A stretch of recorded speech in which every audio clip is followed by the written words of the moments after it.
ಎಲ್ಲರಿಗೂ ನಮಸ್ಕಾರ. ಪ್ರತಿಯೊಬ್ಬರಿಗೂ ಹೂಗಳು ಅಂದರೆ ತುಂಬಾನೇ ಇಷ್ಟ. ಹಾಗಾಗಿ ಪ್ರತಿಯೊಬ್ಬರು ಅಂಗಳದಲ್ಲಿ ಅಥವಾ ಮನೆಯ ಒಳಗಡೆ ಅನೇಕ ಹೂವಿನ ಗಿಡಗಳನ್ನು ಹಚ್ಚಿರುತ್ತಾರೆ.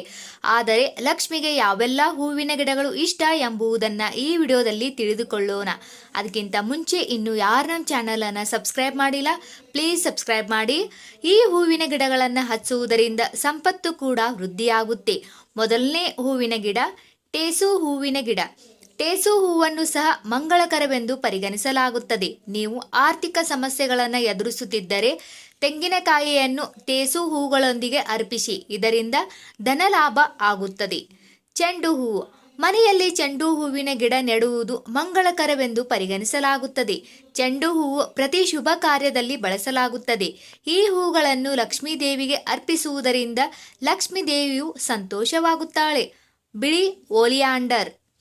ಬಿಳಿ ಓಲಿಯಾಂಡರ್ ಮನೆಯಲ್ಲಿ ನೆಟ್ಟರೆ ಮನೆಯಲ್ಲಿ ಸುಖ ಶಾಂತಿ ನೆಲೆಸುತ್ತದೆ. ಅಲ್ಲದೆ ಲಕ್ಷ್ಮೀ ದೇವಿಗೆ ಈ ಹೂವನ್ನು ಅರ್ಪಿಸುವುದರಿಂದ ಮನೆಯಲ್ಲಿ ಹಣದ ಕೊರತೆ ಆಗುವುದಿಲ್ಲ. ದಾಸವಾಳ ಹೂವಿನ ಗಿಡ. ಧರ್ಮಗ್ರಂಥಗಳಲ್ಲಿ ದಾಸವಾಳದ ಸಸ್ಯವನ್ನು ಮನೆಯಲ್ಲಿ ನೆಡುವುದು ಮಂಗಳಕರವೆಂದು ಪರಿಗಣಿಸಲಾಗುತ್ತದೆ.